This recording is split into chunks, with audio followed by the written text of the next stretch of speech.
Hello students, how are you all? I hope you all are fine. I am Sharandeep Kaur and today we are going to continue our chapter number 5, fundamental unit of life, that is cell. Okay, so let me continue our chapter.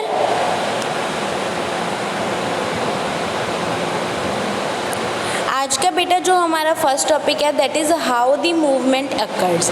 Last lecture में बेटा हम क्या कर रहे थे, last lecture में हमने cell की स्ट्रक्चर के बारे में पढ़ना स्टार्ट किया था, है ना। हमने पढ़ा था कि जो सेल होता है उसमें तीन चीज़ें हर एक सेल में प्रेजेंट होती ही हैं, और वो तीन चीज़ें कौन सी होती हैं? वो तीन चीज़ें हैं बेटा, एक तो न्यूक्लियस हर एक सेल में प्रेजेंट होता है, and other one is cytoplasm जो हर एक सेल में प्रेजेंट होता है ना। एंड थर्ड चीज़ क्या होती है जो हर एक सेल में प्रेजेंट होती है? दैट इज़ प्लाज्मा मेम्ब्रेन, है ना, जिसको हम सेल मेम्ब्रेन भी बोलते हैं। ठीक है, अब हम बात कर रहे थे बेटा पहले प्लाज्मा मेम्ब्रेन की। जो प्लाज्मा मेम्ब्रेन होती है वो क्या है, एक ऐसी, उसको हम क्या बोलते हैं, सेमी परमिएबल मेम्ब्रेन भी बोलते हैं, है ना। सेमी परमिएबल मेम्ब्रेन भी बोलते हैं, मतलब क्या है कि वो क्या करती है, कुछ पार्टिकल्स को तो अलाउ करती है एंटर करने के लिए एंड कुछ पार्टिकल्स को अलाउ नहीं करती है। ठीक है, तो हम वही चीज़ देखते हैं कि अगर वो अलाउ करती है या अलाउ नहीं करती, वो किस वजह से होता है। ठीक है, या फिर मूवमेंट जो होती है सेल के अंदर आने का किसी का, है ना, या फिर सेल से बाहर कोई चीज़ जाए, वो मूवमेंट किस तरीके से होती है, that we will study in this chapter. Okay, then क्या है, प्रोसेस ऑफ डिफ्यूज़न। जो ये मूवमेंट होती है वो किस प्रोसेस से होती है? डिफ्यूज़न की प्रोसेस से होती है। ठीक है, जिस तरीके से जो अगर हम बात करते हैं कि जो गैसेस होती हैं वो एक दूसरे में इंटरमिक्सिंग होती है ना, उसी तरीके से मतलब उसी को हम डिफ्यूज़न बोलते हैं। उसी तरीके से सेल मेम्ब्रेन भी या प्लाज्मा मेम्ब्रेन भी काम करती हैं with the process of diffusion. ठीक है, या फिर जो एक्सचेंज होगा मटेरियल्स का सेल के अंदर या सेल के बाहर जाना, वो किस प्रोसेस के थ्रू होगा? Through the process of diffusion. Okay, अब होता क्या है ये spontaneous movement of a substance from a region of higher concentration to the region of lower concentration. क्या होता है डिफ्यूज़न में कि जो भी सब्सटेंस है वहाँ से जहाँ पे ज़्यादा कंसंट्रेशन है कहाँ तक जाएगी, या जहाँ पे उसकी कमी है, जहाँ पे उसकी लो कंसंट्रेशन है। ठीक है, मान लो सेल के अंदर क्या है, जो कार्बन डाइऑक्साइड है वो ज़्यादा प्रेजेंट है। ठीक है, तो वो क्या करेगी, सेल से बाहर जाएगी, एंड अगर सेल के बाहर कार्बन डाइऑक्साइड की कंसंट्रेशन ज़्यादा है तो वो क्या करेगी, सेल के अंदर आएगी थ्रू दी प्लाज्मा मेम्ब्रेन। ठीक है, जैसे कार्बन डाइऑक्साइड एंड ऑक्सीजन है, ये दोनों ही मूव करती हैं अक्रॉस द सेल मेम्ब्रेन। किस प्रोसेस के थ्रू? डिफ्यूज़न की प्रोसेस के थ्रू। क्लियर है बच्चों? अब डिफ्यूज़न ऑक्सीजन का किस तरीके से होता है सेल के अंदर, वो हम डिटेल में करते हैं। क्या है, the concentration of oxygen molecules is greater outside the cell than inside. Inside क्या है, ऑक्सीजन की कमी है, बाहर ऑक्सीजन ज़्यादा है। सेल के बाहर ऑक्सीजन ज़्यादा है एज कम्पेयर टू सेल के अंदर। तो इसी वजह से जो ऑक्सीजन है वो क्या करेगी, बाहर से अंदर जाएगी, क्योंकि हायर कंसंट्रेशन से लोअर कंसंट्रेशन तक जाना है, बाहर ज़्यादा है अंदर कम है, तो वो क्या करेगी, अंदर चली जाएगी। So the oxygen molecules diffuse into the cell. ठीक है, जैसे अगर हम यहाँ पे देखें, जो अंदर भी ऑक्सीजन है बट बहुत ही कम अमाउंट में, बाहर ये जो रेड डॉट्स दिखाए हुए हैं ना बेटा, यही क्या है, ऑक्सीजन है। ठीक है, यही हमने मान के चलना है, ऑक्सीजन है। तो पहले क्या है, डिफ्यूज़न के पहले बाहर कंसंट्रेशन ज़्यादा है ऑक्सीजन की, अंदर कम है। लेकिन डिफ्यूज़न के बाद क्या हुआ कि जो काफ़ी ज़्यादा ऑक्सीजन है वो अंदर चली गई। ठीक है, अब कब तक ऑक्सीजन अंदर जाएगी, जब तक दोनों साइड पे कंसंट्रेशन क्या है, इक्वल नहीं हो जाती, इक्विलिब्रियम की कंडीशन नहीं आ जाती, दोनों कंसंट्रेशन सेम नहीं हो जाती, तब तक क्या है, ऑक्सीजन अंदर जाती रहेगी। ठीक है बेटा, समझ में आया डिफ्यूज़न की process. Then diffusion in amoeba. Amoeba हमें पता है यूनिसेलुलर ऑर्गेनिज्म है, उसके अंदर डिफ्यूज़न किस तरीके से होती है? Flexibility of the cell membrane enable cell to engulf food and other material from the external environment.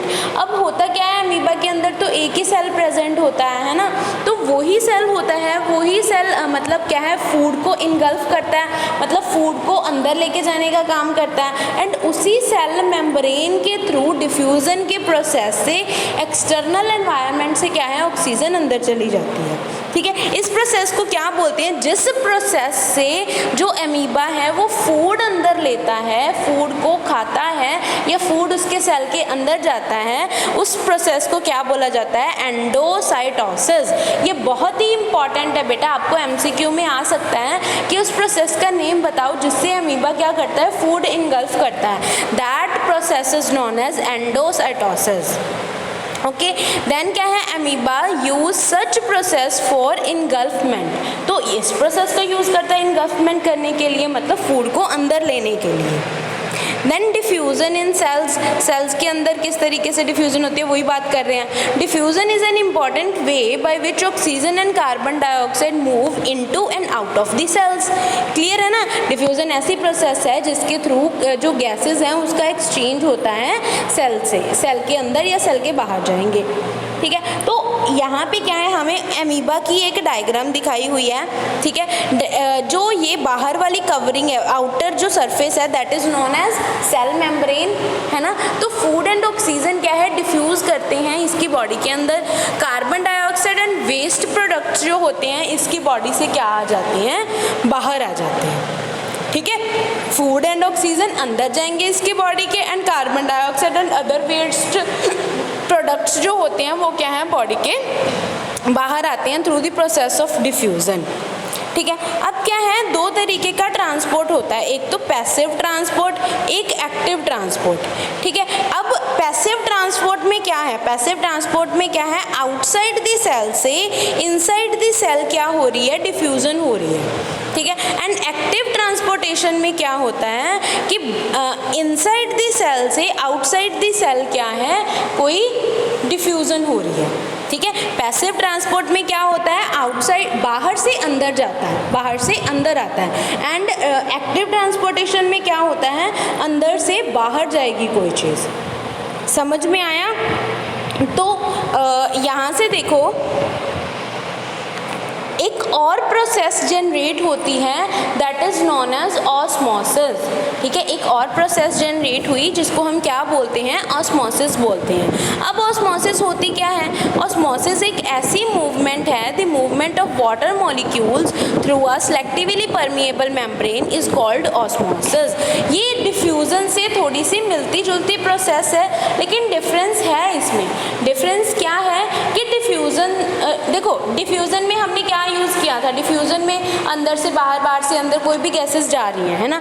Osmosis क्या होती है, ऑस्मोसिस भी इसी तरह की प्रोसेस है, movement of the water molecules. Osmosis में क्या होता है, वाटर मॉलिक्यूल्स मूव करते हैं through a selectively permeable membrane. वही हमने सेलेक्टिवली परमिएबल मेम्ब्रेन का यूज़ करना है। ठीक है, सेलेक्टिवली परमिएबल मेम्ब्रेन का यूज़ करना है, लेकिन यहाँ पे किस चीज़ की मूवमेंट होगी, वाटर की मूवमेंट होगी। तो अगर हमसे पूछें कि कार्बन डाइऑक्साइड, ऑक्सीजन एंड जो वाटर है, इसकी मूवमेंट सेल में किस तरीके से होती है, ठीक है, तो कार्बन डाइऑक्साइड एंड ऑक्सीजन तो सेल में जाते हैं with the process of diffusion, and जो हमारे पास वाटर है वो जाता है with the process of osmosis. ठीक है, तो ऑस्मोसिस क्या है, is the passage of water from a region of higher water concentration to the region of low water concentration. Concentration का तो वही मैटर है कि जो हायर कंसंट्रेशन होगी वहाँ से लोअर कंसंट्रेशन तक जाना है। पहले carbon dioxide and oxygen move कर रही थी, अब कौन मूव कर रहा है, अब मूव कर रहा है वाटर। ठीक है, एंड जब वाटर मूव कर रहा है तो उस प्रोसेस को हम क्या बोलेंगे, ऑस्मोसिस। क्लियर है, more the solute concentrated is the solution and vice versa. एक चीज़ और होती है, अगर हमारे पास सोल्यूट की अमाउंट ज़्यादा है, हमने किए थे ना सोल्यूशन में दो चीज़ें होती हैं, सोल्यूट एंड सॉल्वेंट। तो जो सोल्यूट की कंसनट्रेशन अगर ज़्यादा होती है सोल्यूशन में, तो हम क्या बोलते हैं कि वो सोल्यूशन क्या है, बहुत ज़्यादा कंसनट्रेटेड है। ठीक है, एंड अगर सोल्यूट की अमाउंट कम होती है तो उसको हम क्या बोलते हैं, डाइल्यूट सोल्यूशन। ठीक है, उसको हम क्या बोलते हैं, dilute solution. Then passage of water molecules from region of low solute to high solute concentration. हम ये भी बोल सकते हैं कि वाटर की हाई कंसंट्रेशन वाले रीजन से वाटर की लो कंसंट्रेशन वाले रीजन तक क्या है, मूवमेंट हो रही है। या फिर हम ये भी बोल सकते हैं कि लो सोल्यूट वाली कंसंट्रेशन से वाटर की मूवमेंट हो रही है टू दी हाई सोल्यूट वाली कंसंट्रेशन तक। ठीक है, अगर तो हमने वाटर के कंपैरिजन देखना है तो हम देखेंगे वाटर कहाँ पे ज़्यादा है, जहाँ पे ज़्यादा होगा वहाँ से जहाँ पे कम है वहाँ तक वाटर मूव करेगा। लेकिन अगर हम सोल्यूट की कंसंट्रेशन ले, देखो अगर सोल्यूट ज़्यादा है तो वहाँ पे क्या होगा, वाटर कम होगा। ठीक है, या जहाँ पे सोल्यूट ज़्यादा है वहाँ पे वाटर कम होगा। तो हम उल्टा भी तो लिख सकते हैं ना कि लो सोल्यूट की कंसंट्रेशन से हाई सोल्यूट की कंसंट्रेशन तक क्या है, मूव कर रहा है वाटर। क्लियर है ना। तो this is the osmosis process. अब देखो यहाँ पे हम मान रहे हैं कि जो सोल्यूट है उसकी कंसंट्रेशन कम है। ठीक है, यहाँ पे क्या है, वाटर मॉलिक्यूल्स कितने हैं, 24 है, एंड जो नंबर ऑफ सोल्यूट मॉलिक्यूल्स हैं दैट इज 0। यहाँ पे सोल्यूट बिल्कुल भी प्रेजेंट नहीं, हमारे पास क्या है, प्योर वाटर है। 24 मॉलिक्यूल्स हैं प्योर वाटर के जो मूव कर रहे हैं फ्रीली। ठीक है, एंड जो हमारे पास सेकंड बॉक्स बना हुआ है वहाँ पे क्या है, देखो यहाँ पे हमने क्या लगाया है, सेमी परमिएबल मेम्ब्रेन लगाई है। यहाँ पे कुछ होल्स हैं जिसके थ्रू मूवमेंट हो सकती है वाटर की या सोल्यूट की, किसी चीज़ की भी। ठीक है, लेकिन ऑस्मोसिस में तो ओनली किसकी मूवमेंट होती है, वाटर की। तो हम यहाँ पे ओनली वाटर की मूवमेंट करवाएंगे। ठीक है, तो नेक्स्ट जो हमारा हाई सोल्यूट कंसंट्रेशन वाला है वहाँ पे वाटर मॉलिक्यूल्स तो 24 ही हैं। ठीक है, वाटर मॉलिक्यूल्स चेंज नहीं हुए, वाटर मॉलिक्यूल्स तो 24 ही हैं। लेकिन यहाँ पे सोल्यूट मॉलिक्यूल्स भी आ गए, कितने, 5। तो 5 सोल्यूट मॉलिक्यूल्स आ गए। तो यहाँ पे जो 5 सोल्यूट मॉलिक्यूल्स हैं वो क्या करेंगे, कुछ वाटर मॉलिक्यूल्स को एब्जॉर्ब कर लेंगे। यहाँ पे उन्होंने क्या कर लिया, कुछ वाटर मॉलिक्यूल्स को एब्जॉर्ब कर लिया।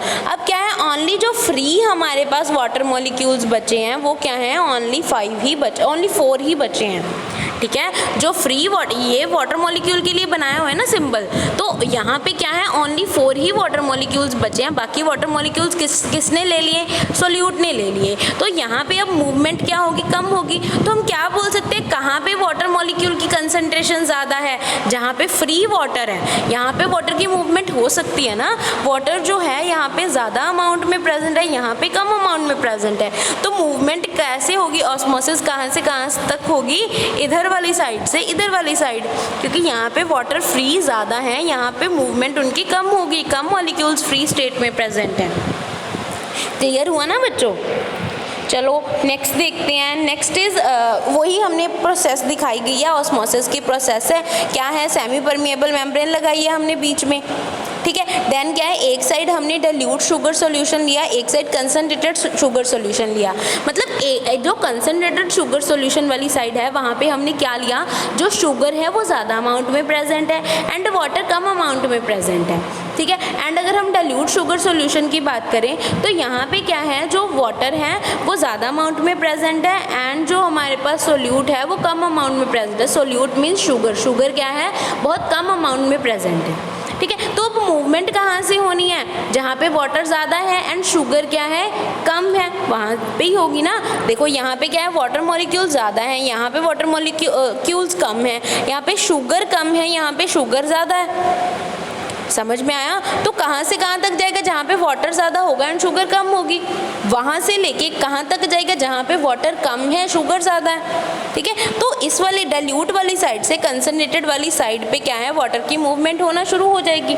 तो वाटर की मूवमेंट यहाँ से यहाँ तक होना शुरू होगी। तो वाटर क्या है, सेमी परमेबल मेम्ब्रेन से पास हो गए। इसीलिए जो ये वाला हमारा डाइल्यूट सॉल्यूशन वाला जो पार्ट है वो क्या हो जाएगा, कम हो जाएगा एंड कंसनट्रेटेड वाले में ज़्यादा, मतलब वो उसकी अमाउंट ज़्यादा हो जाएगी। ठीक है, क्योंकि वाटर की मूवमेंट हो रही है। समझ में आया। इस प्रोसेस को ही हम क्या बोलते हैं, ऑस्मोसिस प्रोसेस। ओके, देन है टाइप्स ऑफ सॉल्यूशन। सॉल्यूशंस कितने तरीके के होते हैं, सॉल्यूशन 3 तरीके के होते हैं बेटा। एक तो hypotonic solution, isotonic solution, hypertonic solution. ठीक है, हाइपोटोनिक सॉल्यूशन क्या होते हैं? हाइपो का मतलब होता है बिलो, आइसो का मतलब होता है इक्वल या सेम, हाइपर का मतलब होता है अबव। अब हम बारी बारी से डिस्कस करते हैं, फिर ही समझ में आएंगे, ऐसे ये समझ में आने वाले नहीं है। तो आइसोटोनिक सॉल्यूशन क्या होते हैं? If the medium has exactly the same concentration as the cell.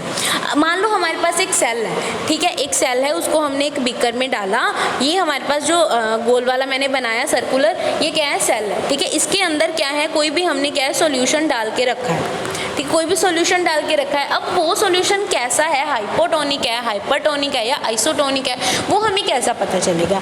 अगर उसकी कंसंट्रेशन, ठीक है, अगर उस सॉल्यूशन की कंसंट्रेशन बिल्कुल ऐसी है जैसे सेल के अंदर वाली कंसंट्रेशन है, ठीक है, अगर उसकी कंसंट्रेशन बिल्कुल सेम है as compare to the cell के इनसाइड वाली कंसंट्रेशन, देन उस सॉल्यूशन को हम क्या बोलेंगे? आइसोटोनिक सॉल्यूशन बोलेंगे, है ना। एंड अगर देखो हमारे पास ऑस्मोसिस या डिफ्यूजन कैसे होती है? Higher concentration to lower concentration होती है। हायर कंसंट्रेशन ऑफ वाटर ले लेते हैं, higher concentration of water to lower concentration of water तक होती है, ठीक है। लेकिन अगर हमारे पास देखो, अगर दोनों क्या हो जाएंगे? सेम हो जाएंगे, दोनों की कंसंट्रेशन सेम हो जाएगी, तो कोई हाई नहीं रहेगा, कोई लो नहीं रहेगा, तो इसका मतलब मूवमेंट नहीं होगी ना। तो अगर आइसोटोनिक सॉल्यूशन प्रेजेंट होंगे तो जो नेट मूवमेंट होगी वो क्या होगी? ज़ीरो, कोई भी मूवमेंट होगी नहीं वाटर की, मतलब किसी भी साइड से, ठीक है। Water across the cell membrane in both directions, but the movement going in is the same as amount of going out. अब क्या है कि ऐसा नहीं है कि मूवमेंट होगी नहीं, हमें ऐसा लगेगा कि मूवमेंट हो नहीं रही, बिकॉज दोनों का जो हमारे मतलब दोनों में कोई चेंज नहीं है, ना तो सोल्यूशन कम हुआ बाहर वाला, ना सोल्यूशन ज़्यादा हुआ, कुछ फ़र्क नहीं आ रहा, कुछ हमें देखने पे कोई चेंज नहीं लग रहा, बट चेंजेस आ रहे हैं। वाटर सेल के अंदर भी जा रहा है एंड वाटर सेल से बाहर भी आ रहा है। हो क्या रहा है? जितना सेल के अंदर जा रहा है वाटर, उतना ही सेल से बाहर आ रहा है, तो हमें देखने में ऐसा लगता है कि कोई भी चेंज हो ही नहीं रहा, ठीक है। तो इस तरह के सॉल्यूशन को हम क्या बोलते हैं? Isotonic solution. एंड इस केस में जो सेल का साइज़ है वो बिल्कुल वैसा ही रहता है, कोई चेंज नहीं आता सेल के साइज़ में। अब आप बात करते हैं हाइपोटोनिक सॉल्यूशन की। हाइपो का मतलब मैंने आपको बताया था क्या होता है? बिलो ना, हाइपो मीन्स बिलो। तो अब क्या होगा? The medium surrounding the cell has higher water concentration than the cell. अब इसमें होगा क्या कि जो वाटर की कंसंट्रेशन है ना, वो बाहर क्या होगी? ज़्यादा होगी, ठीक है, एज कंपेयर टू अंदर। सेल की कंसंट्रेशन बिलो है, ठीक है, हाइपो मीन्स बिलो, तो सेल की वाटर की कंसंट्रेशन क्या है? बिलो है। तो इफ़ द मीडियम सराउंडिंग, अगर जो सेल को सराउंड कर रहा है, जो मीडियम जिस सॉल्यूशन में हमने सेल को डाल के रखा है, वहाँ पे वाटर की कंसंट्रेशन अब क्या होगी? ज़्यादा होगी as compare to the cell. तो क्या होगा? वाटर बाहर से अंदर जाएगा, सेल के अंदर हायर टू लोअर मूव करना है उसने, तो वाटर क्या करेगा? अंदर मतलब बाहर से क्या करेगा? अंदर वाली साइड जाएगा, ठीक है, बाहर से अंदर वाली साइड जाएगा वाटर। तो इससे क्या हो जाएगा? जो सेल है वो क्या हो जाएगा? फूल जाएगा ना, सेल की क्या हो जाएगी? स्वेलिंग हो जाएगी, तो सेल स्वेल अप हो जाएगा। तो यहाँ पे सेल क्या करता है? वाटर को गेन करता है with the process of osmosis, and इस प्रोसेस से क्या होता है? सेल की स्वेलिंग हो जाती है। एंड जो हाइपरटोनिक सॉल्यूशन है वो जस्ट अपोजिट होता है टू दी हाइपोटोनिक सॉल्यूशन। तो इसमें क्या होता है? अगर हमारा जो मीडियम है जिसमें हमने सेल को डाल के रखा है, उसकी कंसंट्रेशन क्या होगी? कम होगी as compare to the cell. तो क्या होगा? जो वाटर है वो सेल से क्या है? बाहर आएगा, ठीक है, जो वाटर है वो सेल से बाहर आएगा। तो इससे क्या हो जाएगा? ऑस्मोसिस होगी, सेल क्या करेगा? वाटर लूज करेगा, एंड इससे सेल फिर क्या कर जाएगा? श्रिंक कर जाएगा, सिकुड़ जाएगा, ठीक है, सेल की क्या हो जाएगी? श्रिंकिंग। तो आइसोटोनिक में सेल का जो साइज़ है वो सेम रहता है, हाइपोटोनिक में सेल का साइज़ इंक्रीज कर जाता है, वो स्वेल कर जाता है, एंड जो हाइपरटोनिक सॉल्यूशन होता है उसमें क्या है? सेल जो है वो श्रिंक कर जाएगा। समझ में आया? तो आपको इसके रिलेटेड भी क्वेश्चंस पूछ सकते हैं, ठीक है। तो अब क्या है? ये देखो हमारे पास क्या है? Animal cell and plant cell है। इनमें हम देखते हैं कि किस तरीके से hypertonic, isotonic and hypotonic, isotonic and hypertonic solutions क्या हैं, फॉलो करते हैं। देखो पहले एनिमल सेल की अगर हम बात करें तो ये हमारे पास क्या है? ये हमारे पास है जो हमारा सेल है, ठीक है, कोई भी सेल है वो हमने ले लिया। अब क्या है? अगर अगर हाइपोटोनिक की बात करें तो होता क्या है, देखो आइसोटोनिक में, पहले आइसोटोनिक की बात करते हैं। आइसोटोनिक में होता क्या है कि सेल वैसा का वैसा रहता है जैसा वो होता है, जितना वाटर अंदर जा रहा है उतना ही वाटर बाहर आ रहा होता है, तो इसका साइज़ क्या रहता है, नॉर्मल रहता है, कोई भी चेंज नहीं होता। ठीक है, सिमिलरली प्लांट सेल में भी फिर कोई चेंज नहीं आएगा। ठीक है, अब देखो बेटा, प्लांट सेल में मैंने आपको बताया था कि इनमें क्या होते हैं, सेल वॉल भी प्रेजेंट होती है। ठीक है, तो यहाँ पे क्या है, सेल वॉल भी बनाई हुई है प्लांट सेल में। तो यहाँ पे भी वैसे ही होगा, वाटर अंदर जाएगा, वाटर बाहर जाएगा, जितना अंदर आया उतना ही बाहर जाएगा, तो ये नॉर्मल रहते हैं। लेकिन अगर हम हाइपोटोनिक की बात करें, हाइपोटोनिक में क्या होगा, पहले उसका साइज़ ऐसा था, लेकिन हाइपोटोनिक में क्या होता है, वाटर अंदर चला जाता है ना, अगर वाटर अंदर चला जाएगा तो वो क्या हो जाएगा, स्वेलिंग हो जाएगी सेल की, सेल स्वेल्ड अप हो जाएगा, स्वेलिंग हो जाएगी। एंड कई बार ऐसा होता है, अगर वाटर बहुत ही ज़्यादा अंदर चला जाए तो वो बस्ट भी कर सकते हैं। ठीक है, जो सेल है वो फट जाते हैं, सेल बस्ट कर जाते हैं। ठीक है, एंड हाइपरटोनिक में क्या होती है, श्रिंकिंग होती है। पहले सेल इस तरीके का था, अब श्रिंकिंग होके इस तरीके का हो गया, मतलब वाटर क्या हो गया, बाहर हो गया। ठीक है, एंड देन है any plant cell. Plant cell में क्या है, क्या प्रेजेंट है, सेल वॉल प्रेजेंट है। मैंने आपको बताया था कि जो सेल वॉल होती है ना, ये रिजिड होती है ना, बट जो प्लाज्मा मेम्ब्रेन होती है या सेल मेम्ब्रेन होती है, ये क्या होती है, फ्लेक्सिबल होती है। तो होगा क्या कि यहाँ पे तो नॉर्मल है ना, यहाँ पे क्या हो जाएगी, स्वेलिंग हो जाएगी। स्वेलिंग होने पे सेल वॉल पे इतना ज़्यादा फर्क नहीं पड़ता, सेल वॉल वैसे ही रहती है। ठीक है, क्या चीज़ ज़्यादा स्वेलअप हो जाएगी, प्लाज्मा मेम्ब्रेन की वजह से जो सेल है वो थोड़ी सी स्वेलिंग हो जाएगी, इतनी ज़्यादा नहीं होती कि वो बस्ट कर जाए, जैसे एनिमल सेल में होता है। ठीक है, प्लांट सेल कभी बस्ट नहीं करते। तो जो हाइपरटोनिक सॉल्यूशन होता है उसमें क्या हो जाती है, श्रिंकिंग हो जाती है, सेल क्या कर जाएगा, श्रिंक कर जाएगा, श्रिवल कर जाएगा। तो श्रिवल करने पे क्या होगा, श्रिवल करने पे जो सेल है वो इस तरीके का दिखाई देगा। देखो सेल वॉल तो श्रिंक नहीं होगी ना, क्योंकि वो तो रिजिड है, उस पर कोई फ़र्क नहीं पड़ेगा। ओनली जो प्लाज्मा मेम्ब्रेन है या सेल मेम्ब्रेन है वो श्रिंक कर जाएगी, इसीलिए यहाँ पे अंदर वो क्या कर गई, श्रिंक कर गई। ठीक है, तो इस तरीके का हमें दिखाई देगा सेल। ठीक है बेटा, तो ऐसे प्रोसेसेस होती हैं। अब नेक्स्ट प्रोसेस है प्लाज्मोलिसिस, इसी के रिलेटेड एक प्रोसेस है प्लाज्मोलिसिस। इसमें क्या होता है, when a living plant cell loses water through osmosis there is shrinkage और contraction of the contents of the cell away from the cell wall. क्या होता है, सेल वॉल के अवे क्या होती है, श्रिंकिंग होती है। मतलब जो हमने श्रिंकिंग वाला केस किया in the case of plant cell, उसको हम क्या बोलते हैं, प्लाज्मोलिसिस बोलते हैं। जब जो लिविंग प्लांट सेल है वो वाटर का लूज करता है थ्रू दी ऑस्मोसिस प्रोसेस। ठीक है, तो सेल की क्या होती है, श्रिंकेज होती है या फिर कॉन्ट्रैक्ट करता है वो। ठीक है, but away from the cell wall, मतलब सेल वॉल पे कोई फर्क नहीं पड़ता, cell wall as it is रहती है। ओनली क्या है, वाटर मूव करता है बाहर, एंड श्रिंक कौन करता है, ओनली सेल मेम्ब्रेन या फिर प्लाज्मा मेम्ब्रेन। सेल वॉल पे कोई फर्क नहीं पड़ता। समझ में आया। अब हमने बेटा एक पार्ट है जो न्यूक्लियस का वो कंप्लीट कर लिया, दैट इज़ प्लाज्मा मेम्ब्रेन। ठीक है, उसके रिलेटेड जो भी प्रोसेसेस होती हैं, प्लाज्मा मेम्ब्रेन का यूज़ क्या है, कैसे वो प्रोसेस करता है, कैसे वो फंक्शन करता है। ठीक है, वो हमने सारी चीज़ें डिस्कस कर ली। अब हम आते हैं हमारे सेकेंड कंपोनेंट पे, that is cytoplasm. Okay, cytoplasm क्या होता है, साइटोप्लाज्म हमें पता है कि एक फ्लूइड होता है जो क्या है, सेल के अंदर प्रेजेंट होता है। ठीक है, एंड जो ऊपर से सराउंड होता है विद दी सेल मेम्ब्रेन और प्लाज्मा मेम्ब्रेन। ठीक है, तो क्या है साइटोप्लाज्म, एक फ्लूइड कंटेंट है between the plasma membrane and nuclear envelope. जो न्यूक्लियस होता है ना, न्यूक्लियस के बाहर भी एक मेम्ब्रेन होती है जिसको हम न्यूक्लियर मेम्ब्रेन बोलते हैं, एंड एक क्या है, न्यूक्लियर एनवलप होता है। तो जो न्यूक्लियर एनवलप है एंड प्लाज्मा मेम्ब्रेन है, इसके बिटवीन क्या है, एक फ्लूइड प्रेजेंट होता है जिसको हम क्या बोलते हैं, साइटोप्लाज्म बोलते हैं। ठीक है, that is our cytoplasm. Then it contains specialised cell organelles. जो साइटोप्लाज्म होते हैं इसमें काफ़ी सारी सेल ऑर्गेनेलिज प्रेजेंट होती हैं। ठीक है, देन ये क्या है, एक तरीके से मीडियम की तरह एक्ट करता है, मीडियम की तरह काम करता है for any chemical reaction.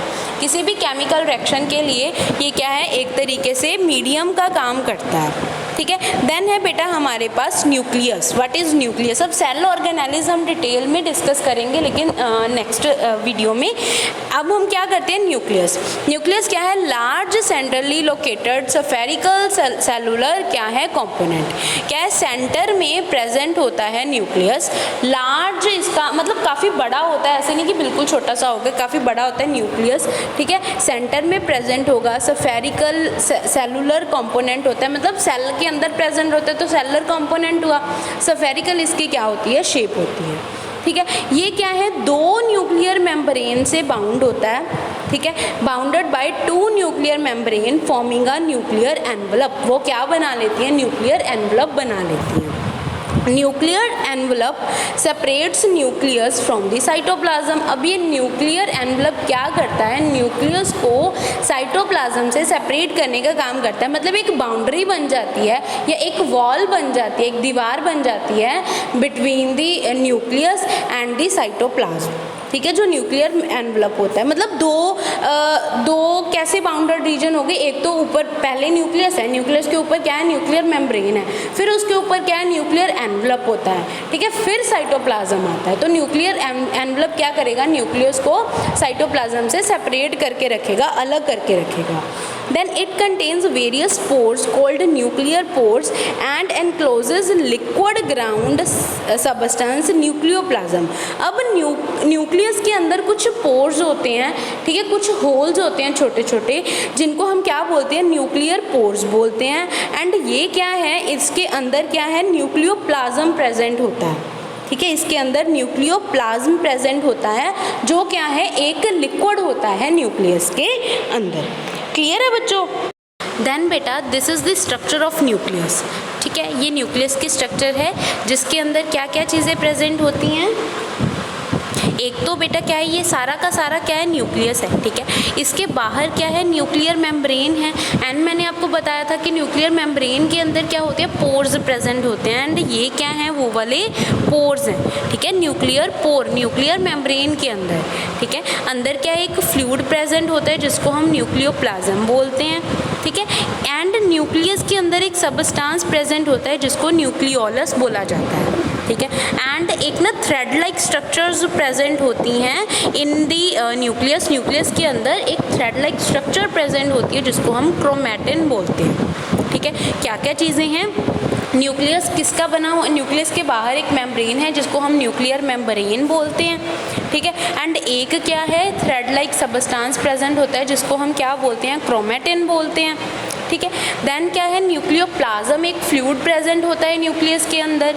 Pores कुछ प्रेजेंट होते हैं न्यूक्लियर मेम्ब्रेन के जिसको हम क्या बोलते हैं, न्यूक्लियर पोर बोलते हैं। एंड एक और सबस्टांस प्रेजेंट होता है न्यूक्लियस के अंदर जिसको क्या बोला जाता है, न्यूक्लियोलस।